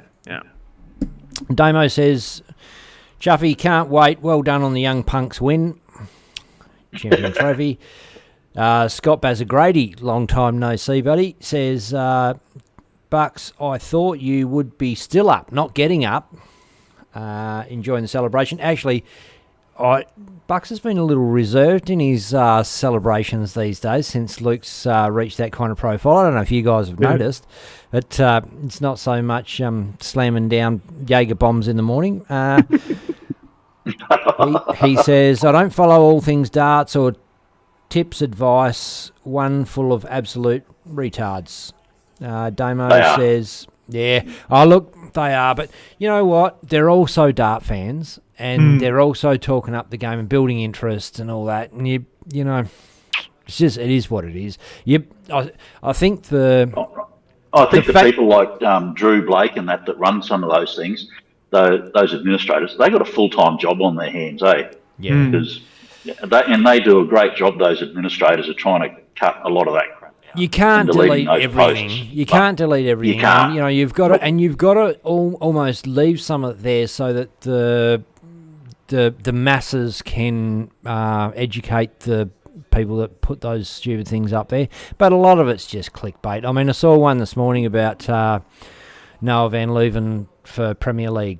I thought it was funny, actually, but you know it's going to get people going, don't you? Yeah, of course it is. Damo says, got to have a thick skin. Absolutely, mate. And look, Damo's copped his fair bit. You know what I do love about absolutely. the way Damo's gone about the game, James, is he's kind of turned the crowd around in his favour. You know, there was a bit of stick about cricket and that sort of stuff on and off, and it kind of got to a point where it could have gone one way or the other. And, you know, like, you know, when you don't want to be just hated by the crowd every time you're going up, but he's kind of turned the other cheek and had a laugh about the critics. Look, we all only live once, Ben. I mean, and you can't please everybody. And I think the majority of people are still behind Damon, and then there's only a few that aren't. So, and he's done a great job of putting his persona out there and being the person that he is on stage and on and off the board. I tell you what, it's a lot easier. I think that's what's turned people around. Absolutely. Is Damon being himself. And it's a lot easier to be yourself than try and be something you're not. And he's just Absolutely. done it. It's like, this is who I am. I like to have a bit of a laugh and be a bit of a clown. And at the same time, he's serious about his darts. Absolutely. But, yeah, credit to him. And I'm glad they turned that around. Well, Did he buy his Rolex yet? I'll have to ask him if he's bought his Rolex from his 60K yet. Oh, he posted a photo on Twitter with a bunch of I saw that. watches. Yeah. And I don't know if any of those were specifically new, but that was quite If funny. you're watching, Damo, you'll have to let us know if you have. Yeah, he was still in the comments a few minutes ago, but it was funny. They're like, yeah, he missed the 9 before Christmas, goes home, practices on the double 12, posts about it, then he hits it. It was quite good. It was funny. Chuffy's in the comments again a lot. Mate, if you want to jump in the Zoom, you're welcome to. I'll shoot you a message, mate, and if you can do, if you don't have to, but just see what the go is there. Oh, Chuffy clarified on his comment earlier. Should have said Christoph, as Damo asked him to come for a carvery one day. Christoph lost and fucked off on him. Oh, really?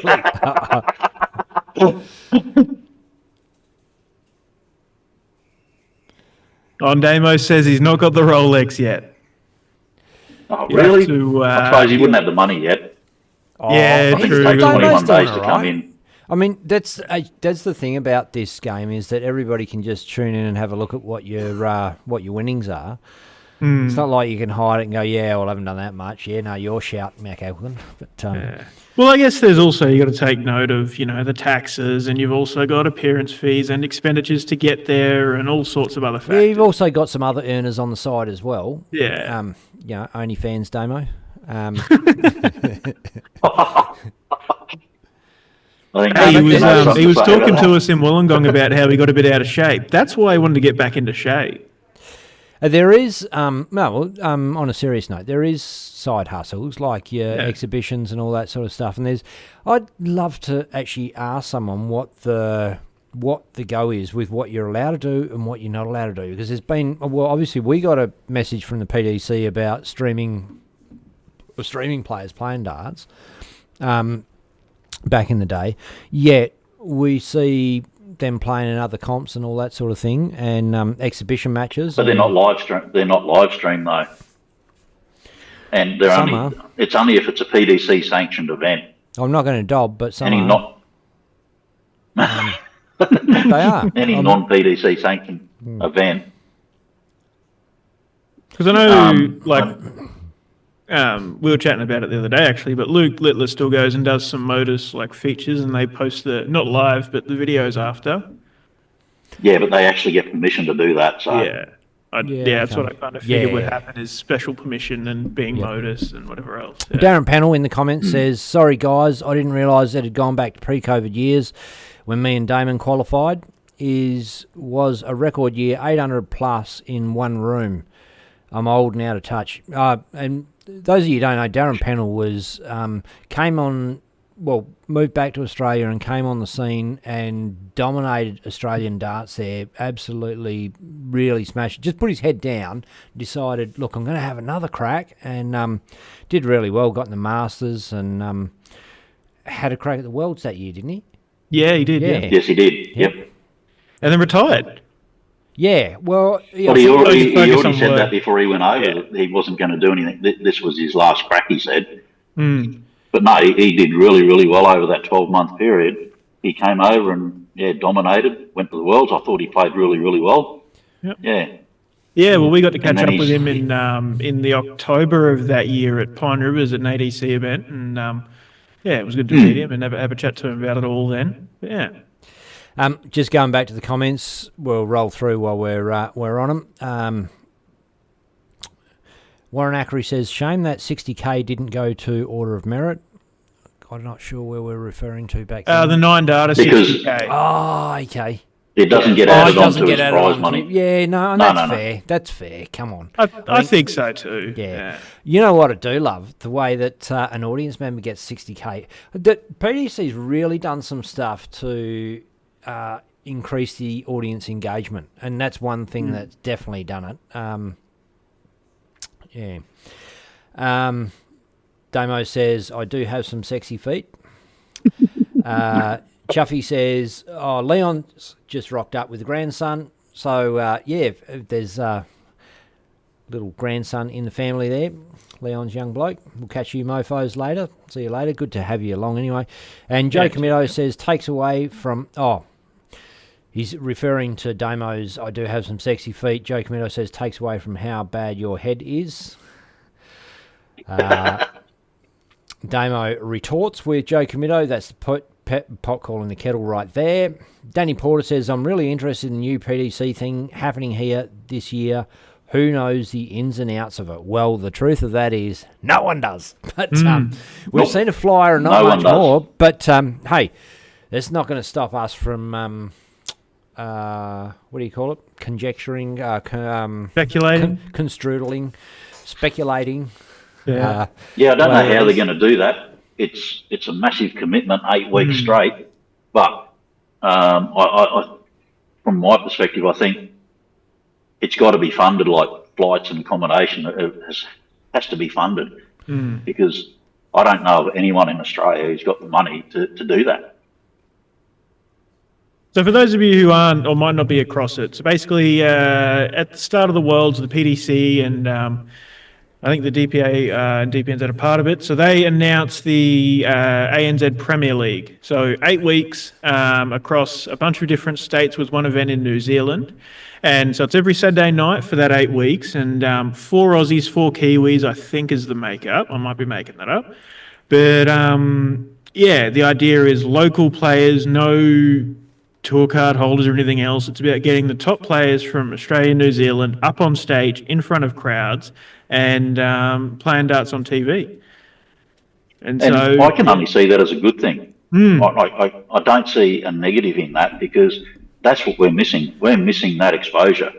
Yeah. I mean, is this not what everybody's been calling for? Like the top Absolutely. dart players, the top echelon of dart players, you included, have said we can play at a better standard if we've got a better format to play, and if we've got something, if we're playing on a stage with great players, we're going to get to that level. We're going to be, and that, call it a dress rehearsal if you like, but it is steeling yourself for these opportunities that come up because you win a spot in the Masters, you go up there, you got potentially 6 legs to make an idiot of yourself, and it's all over.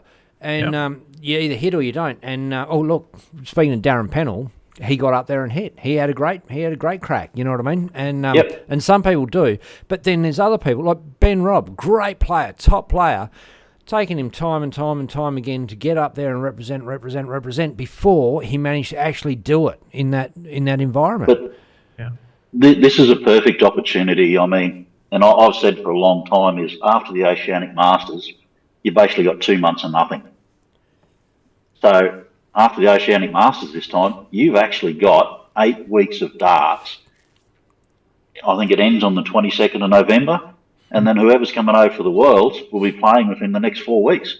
Well, so I think we've got the standard of darts, and they've just had 8 weeks of stage games. They've got to then be prepared. You can't say that you're not going to be prepared after 8 weeks. Well, I think this, and look,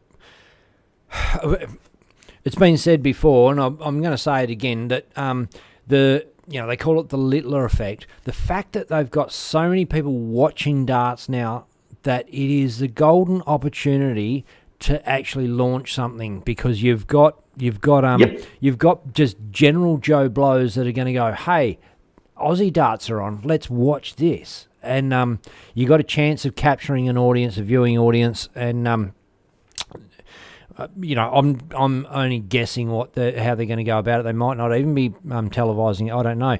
But fans out there are already speculating about who may make that Premier League. John Kiley says Joe, Gigi, Rigg, Simon, Hopes, plus. He missed you out, James. That's all right. JK. So he says Joe, Gigi, Rigg, Simon, Hopes, plus. They would be smart to include players that are going to attract a viewing audience. You might see the resurgence of Roy Cadby. Shouldn't it be? This is my personal view. I think it should be players playing on the circuits. That's why you play the circuits, so you can get some rewards. That's my view. It may not be theirs. I don't know, and I may be 100% wrong. Wouldn't you have the Guru? Wouldn't he be right up there? Even though he's not if he plays a circuit, yeah. But I mean, isn't that what everybody's also been talking about over the years? Is if you're playing the circuit, that's what you should get rewarded for, not just turn up for one day, have a good tournament, and then get selected. Shouldn't you? Everybody's saying. I kind of disagree. I think the idea of Premier League is to get viewers and showcase the sport, and you'd probably be best off just putting the absolute best talent you can get up there. So probably Peter Machin and Guru should get a Guernsey in that, regardless of whether they're in that or not. Just they should be inviting. In my opinion, disagree with me all you like. I'm happy to hear your opinion. I just think it's my personal view. and I haven't spoken about this of anyone else. I think you reward the players for playing the circuit. The best 4 performing players in DPNZ and the best 4 performing players in the DPA tour should get a go. Yeah, I think that, or not, the current landscape of darts, well, in general, but it's also, I suppose, a bit highlighted in Australia. But there are more than one sort of main faction, I suppose, and the loyalty to the brand is something that's looked quite highly upon, right?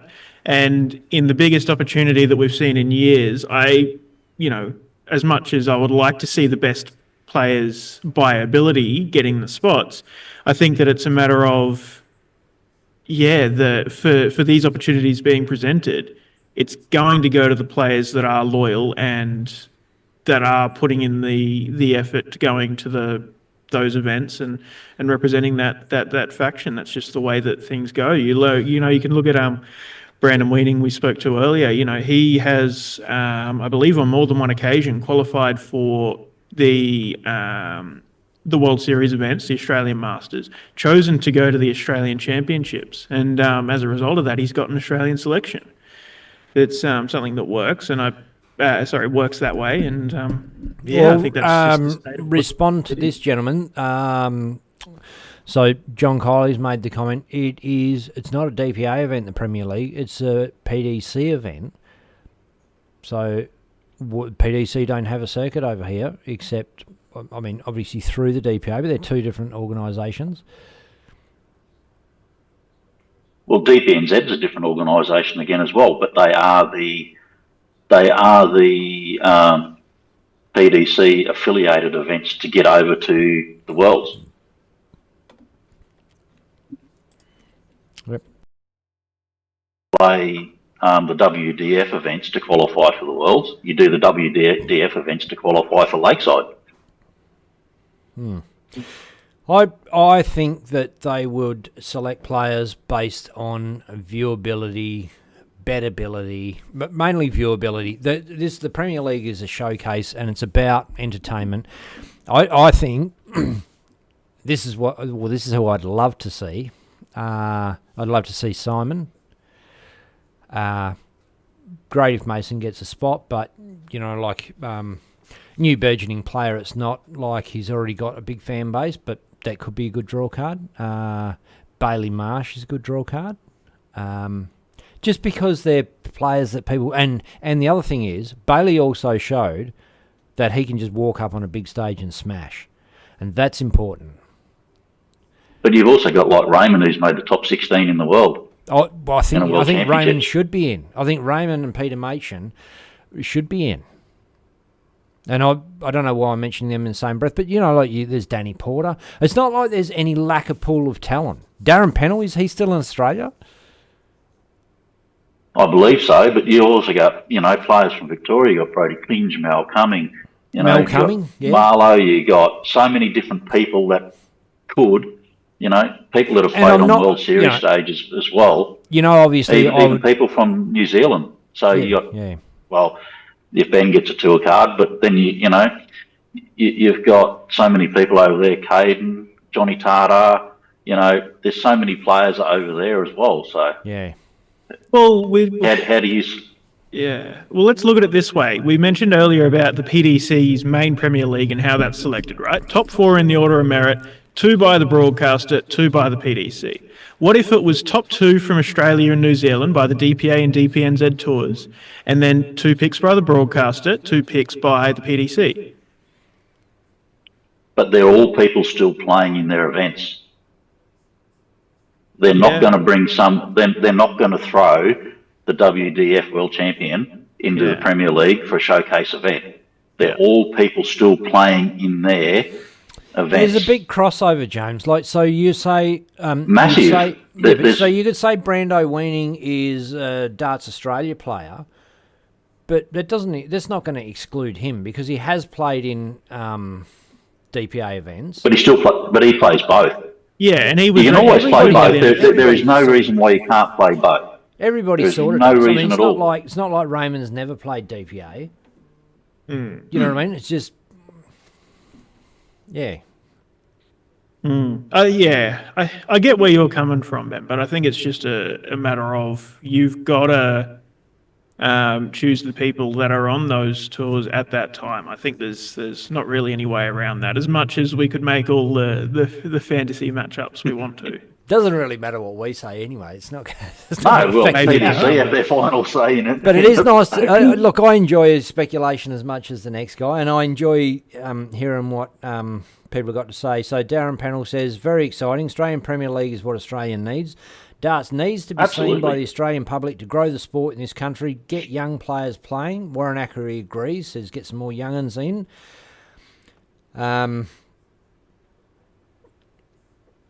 Danny Porter says, DA pick the Aussie team, all done on 4 days, not a whole year. Interesting point. Look at me, number 1 seed in Lakeside, can't get picked for the Aussie team. Interesting point. Yeah. I mean, I guess that's just the way But they they want want to do that as it. part That was their selection Yeah. was over Yeah, that it 1 is week. advertised. And, that's And how look, it is. and that's he makes a good point, and the point is this, that it's not up to us as pundits or as fans or whatever to make these decisions. It's those organisations get to make their own rules up. That's their Well, that's the luxury and of that's being to those guys. answer Danny Porter's point, Ben, is Darts Australia, you're right, they're the directors, and they've put out their selection policy, and it doesn't matter where you come, that's their selection policy. Whether we agree with it or not, that's what they've decided. That's it. And as us, the choice Whether we get agree to make, with it or not, the PDC will make their own choice. No, what we get to choose is where we play and where we don't play, and that's Absolutely. they've got to try and keep it attractive for players, and so that's on them. And likewise with this Premier League, it's not going to be our decision. This is literally PDC decision, not even a DPA decision. So, No. yeah. So hopefully Australian organisations will be involved at some level. Would love to see that, like happening in Australia. But yeah, I just hope the players and the public embrace it, because I think you'll only get one shot at it. I think you get one shot at it. I hope it works. If it's a flop, then it's going to put us back another 10 years. Look, That's why I think people need to work with it, get behind it, and support it, so it comes back. You only got to look at what's happened with the World Series. Is we've gone back to one World Series in Australia, not two. It wasn't. Both of them weren't supported, but we've still got one. What I would love to see, and this is almost cut me up, I'm torn in two, but I'd rather Simon didn't get his tour card and came over and played in the Premier League, because I think it needs that kind of a profile of player to really kick it off, a really recognisable face. He can't do it if he's got a tour card, right? Or can he make a choice? No, that's right. Yeah. So, no. Well, he could always hand his card straight back in.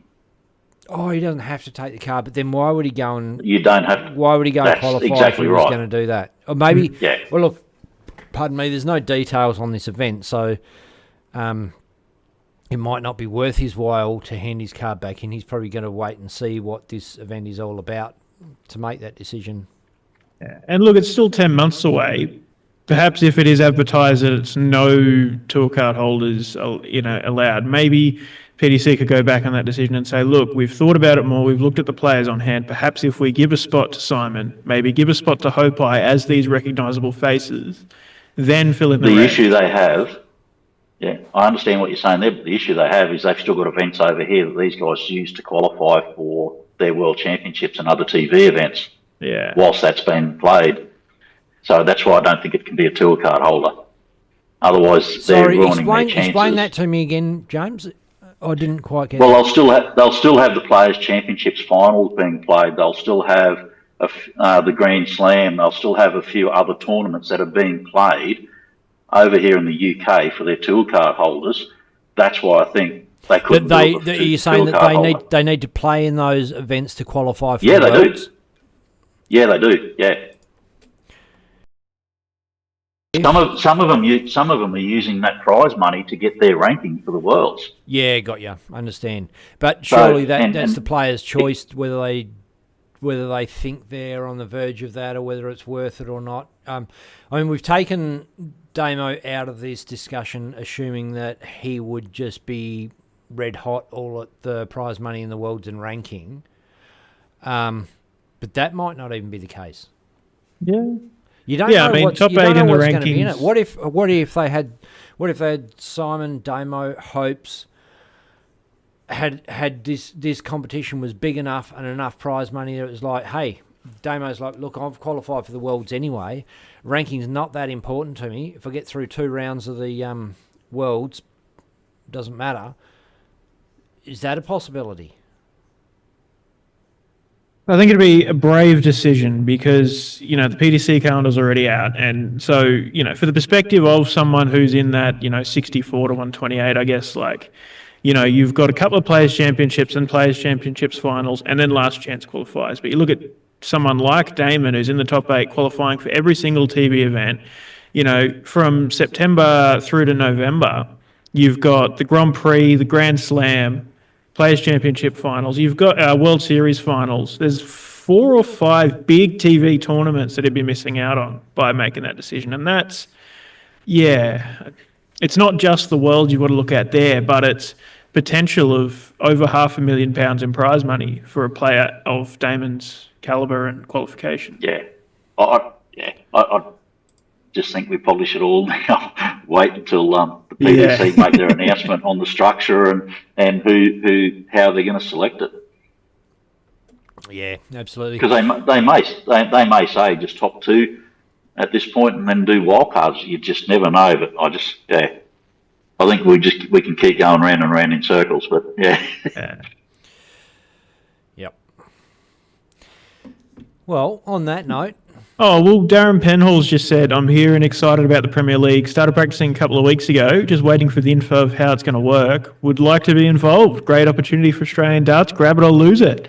So, Penhall might be coming out of retirement. That is fantastic. That's awesome news. That is awesome news. And, obviously, for the thing to work, it's got to be super watchable darts and players playing at a top level. We know Darren can do that. So, it'll be good to see. Good to see he's coming back. I actually have never played Darren, so it'll be interesting. I'd love to play him. Couple of comments. Danny Porter says, I heard Hopes gave his tour card back in. No, he didn't. No. Justin Wood He's says, coming back over here in a couple of weeks. Needs Gina Reinhart or another tycoon to help kickstart it off. Look, they probably would. Look, you get a game of that calibre, they're going to have a big name sponsor backing it. There's going to be a whole bunch of stuff need to back it because it's going to be an expensive undertaking. And they'll be taking a risk. But knowing the PDC, though, they would have sorted all that out all before they even announced it. Lana Robb says, I meant the PDCs say tour card holders can't play in it. I didn't see the earlier comment, so I'm not sure what that's referring to. Basically, I think it was just like who said tour card holders couldn't play. She's just asking, is it PDC that said tour card holders can't play? Yes, look, it may not, but Mason made that comment. Yeah, we don't actually know that as a fact. I think we've all just speculated that's going to be the case. It's a PDC if event. Mason Whitlock's the one saying it, you'd imagine he's a bit more in the know than the average No person. one knows anything, man. Like, I've talked to people up and down, and everybody's just speculation at this stage. People that you would imagine would know either don't know or claiming not to know. So, John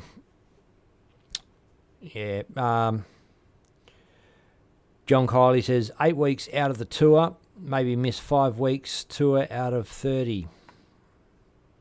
Out of 30? Unless 30 you're just referring years. to... Yeah, but 30 if you're events, referring maybe. to Players' Championships. But See, talking about how hectic that part of the year is, another thought I had actually is that the Premier League falls right around where the DPA Tour would typically end and the Oceanic Masters would be held. Now, I'm probably there's no backing to this at all, but a thought I had crossed my mind is if the Oceanic Masters are typically fall during this Premier League, perhaps the winner of the Premier League gets that world spot of the Oceanic, or maybe there's another spot for it. I don't know. Perhaps the Oceanic Masters is just one thing they forward. have come out and advertised is that there is a spot at the Worlds for the Premier League winner, right? That's already. Yes. Oh, maybe there is.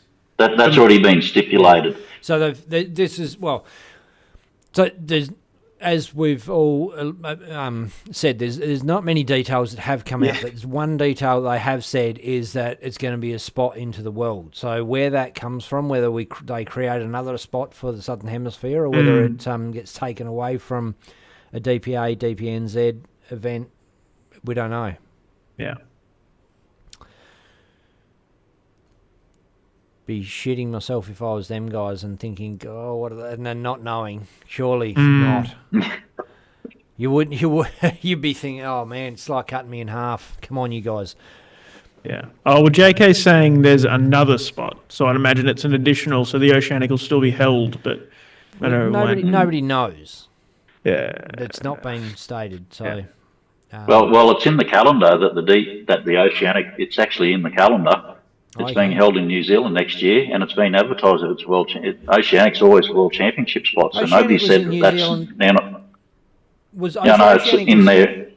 Yeah, I thought it was supposed to alternate again. Year. I thought so too. Oceanic was in New Zealand last year in 2024. Yeah, and it's going to be again this year. Having it again this year. Wow. But we've had it for so many years in a row. So yeah, fair enough. Yep. The New Zealander guys have had to come over to Australia for quite a few years. It's been a fair few years since it's rotated, so I think it's, Joe Comito says, I know, but can't say anything. Oh, God, I want to grab you in a headlock right now, Joe Comito. It's not even true. I suppose he was at Ali Pali at the time the announcement came. He probably does know. He's probably weaseled his way in there with the top dogs and just sat in the corner and had a listen. Oh, JK, that's right. Yeah, the Worlds are being extended to 128 players, so it'd be stupid of the PDC not to give an additional spot to those down under, so it'd be 4 spots.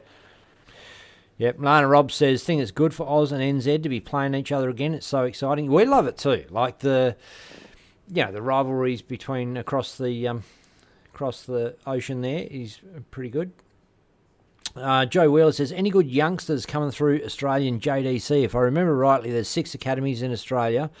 Should be great to see that tripled in 2025. Well, speaking across the formats and organisations, Declan,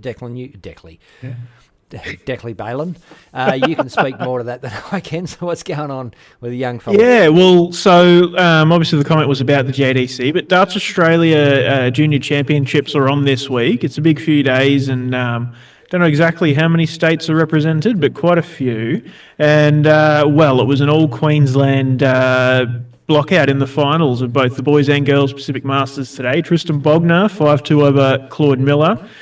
We saw Tristan Bogner at the North Queensland Classic absolutely blow the socks off a whole bunch of players, and he won that with a 75.62. Claude Miller not far behind with a 73 average. And in the girls today was Tia Walsh over Amy Forrest, 4 legs to nil. So big week there of the Australian Junior Championships, and all the very best to everyone, by the way, that's attending. But there's a lot of great work going on by the JDC as well with Ian Dargan, who also runs the ADC. But so I believe I've heard some rumblings of a few more academies coming up, but I haven't really got my finger on the pulse of exactly who's playing well.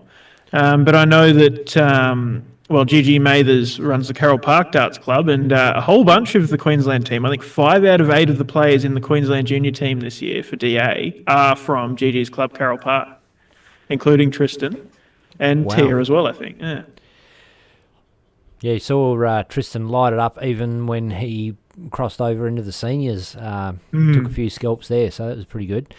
Mate, he's a good player and he's got a good attitude.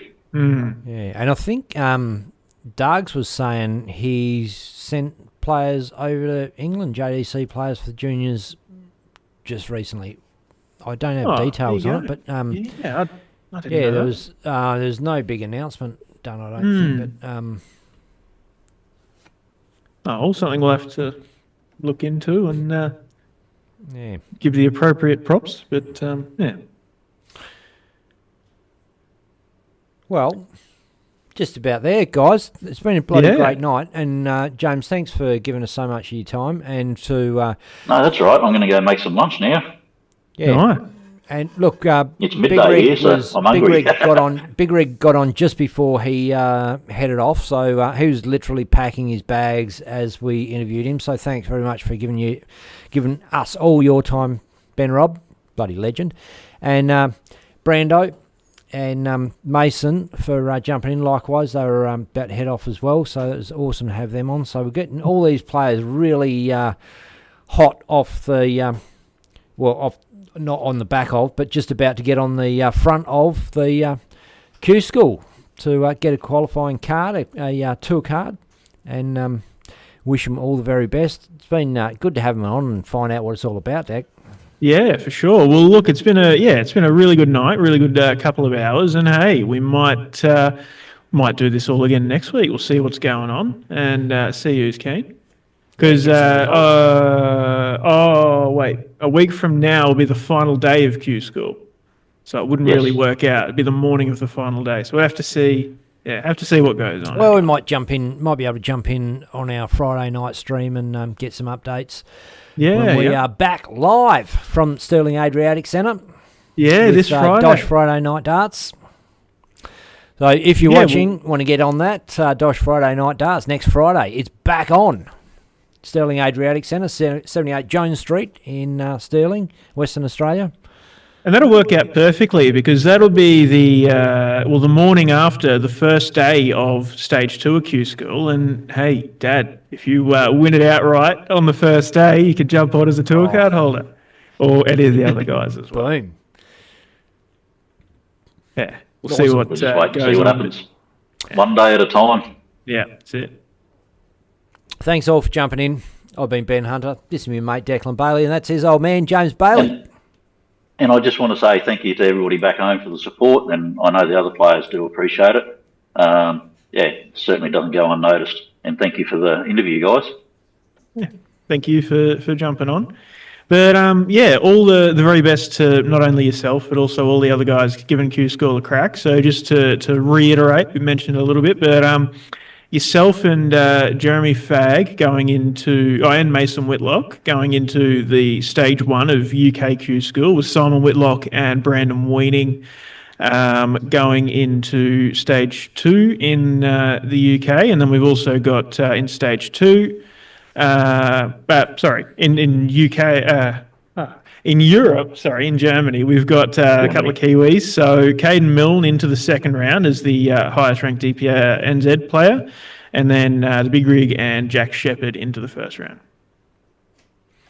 So all the best, guys, and keen to see how you all go. Good stuff. All right. See you next Friday, fellas. All right. Cheers, guys.